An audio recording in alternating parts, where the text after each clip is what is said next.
가정예배 하나님 앞에 드리도록 하겠습니다. 하늘에 계신 우리 아버지, 아버지의 이름을 거룩하게 하시며 아버지의 나라가 오게 하시며 아버지의 뜻이 하늘에서와 같이 땅에서도 이루어지게 하소서. 오늘 우리에게 일용할 양식을 주시고 우리가 우리에게 잘못한 사람을 용서하여 준 것 같이 우리 죄를 용서하여 주시고 우리를 시험에 빠지지 않게 하시고 악에서 구하소서. 나라와 권능과 영광이 영원히 아버지의 것입니다. 아멘. 오늘 함께 읽을 하나님의 말씀은 사도행전 1장 9절에서 11절까지 말씀. 이 말씀을 마치시고 그들이 보는데 올려져 가시니 구름이 그를 가리어 보이지 않게 하더라.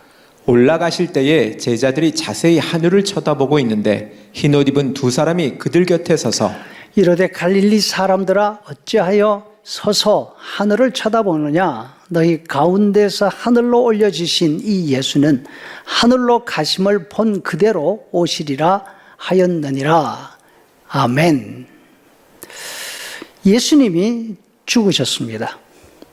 아무도 예상하지 못하는 시간에 아무도 예상하지 못하는 방식으로 죽으셨습니다. 예수님은 자신의 죽음을 여러 차례 미리 말씀해 주셨습니다. 하지만 제자들을 비롯한 어떤 사람도 예수님의 그 말씀에 귀를 기울이지 않았습니다. 심지어 예수님을 죽이려고 틈만 노리고 있던 유대인들도 이번 명절에는 아무래도 때가 아닌 것 같다 포기를 했습니다. 그럼에도 불구하고 예수님이 바로 그 명절에, 예수님이 말씀하신 바로 그 명절에 십자가에 달려 죽으셨습니다.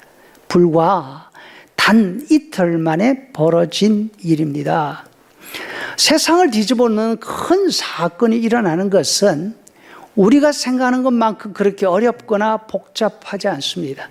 예를 들어 세계 제1차 대전이 있습니다. 이 전쟁은 1914년 7월 말에 시작이 돼서 1918년 11월 11일 독일이 휴전에 합의하면서 끝났죠.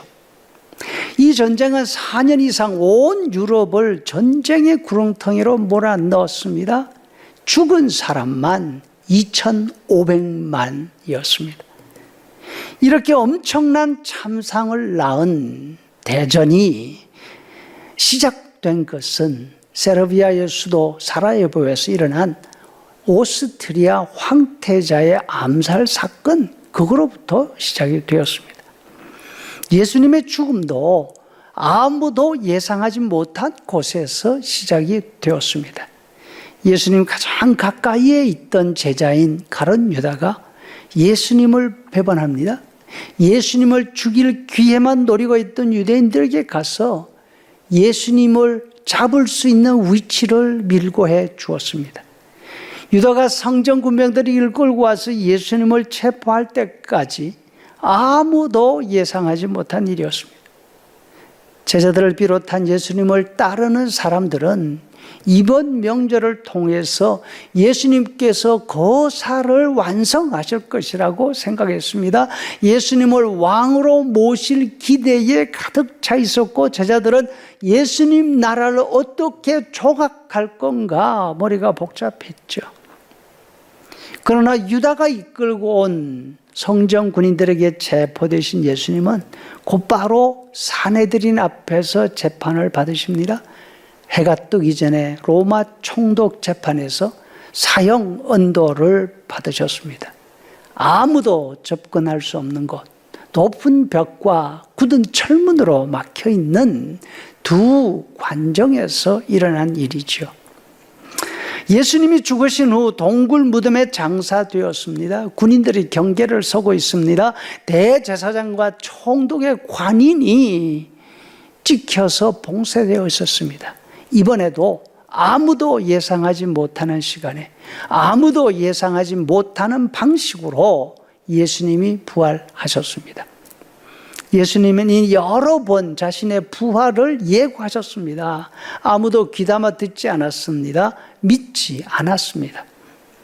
부활하신 예수님을 만난 여인들이 제자들에게 가서 예수님이 부활하셨다고 말해 주었습니다.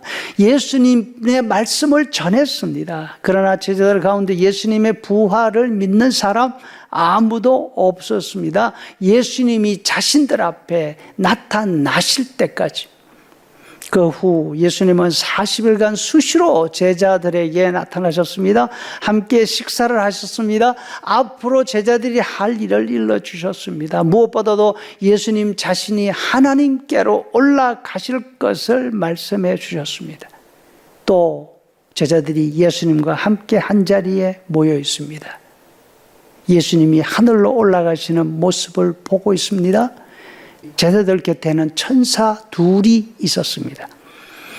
천사들이 제자들에게 말합니다. 갈릴리 사람들아, 왜 너희는 여기에 서서 하늘만 쳐다보고 있느냐고. 제자들은 예수님의 승천도 믿지 못했습니다. 하늘로 가시는 모습을 보면서 의아해하고 있습니다. 이런 제자들을 천사들이 꾸짖습니다. 아직도 예수님의 말씀을 귀담아 듣지 않고 아직도 그 말씀을 믿지 못하는구나. 예수님이 말씀하신 모든 일은 다 말씀하신 그대로 이루어졌습니다. 이제 남은 일은 예수님이 다시 오신다는 말씀 하나입니다. 제자들은 예수님의 죽으심도, 예수님의 부활도, 예수님의 승천도 그 일이 일어나기까지 믿지를 못했습니다. 여러분, 우리는 어떻습니까? 예수님이 다시 오신다는 말씀에 귀를 기울이고 있습니까? 그 말씀을 믿고서 기다리고 있습니까? 예수님이 하늘로 올라가시는 모습을 보고 있던 제자들에게 천사들이 전해줍니다. 너희 가운데서 하늘로 올려지신 이 예수는 하늘로 가심을 본 그대로 오시리라. 요한은 요한계시록을 예수님의 재림 이야기로 시작합니다. 요한계시록 1장 7절 말씀, 볼지어다 그가 구름을 타고 오시리라, 반드시 그러하리라. 아멘. 그리고 예수님의 재림 이야기로 마칩니다. 계시록 22장 20절 말씀, 내가 진실로 속히 오리라 하시거늘 아멘. 주 예수여 오시옵소서. 우리가 알듯이 요한은 예수님을 믿는 믿음으로 인해서 우리 가운데 가장 고통스러운 삶을 살았습니다. 그러나 예수님이 다시 오신다는 약속이 요한에게 힘이 되었습니다. 용기를 주었습니다. 우리에게도 예수님의 재림 약속이 우리의 소망이 되어야 할 줄로 믿습니다. 이제는 우리 구주 예수 그리스도의 은혜와 아버지 하나님의 크신 사랑과 성령의 인도 교제 충만케 하심이 예수님 다시 오실 날을 소망으로 기다리는 성도들의 머리 위에 영원토록 함께 있을지어다.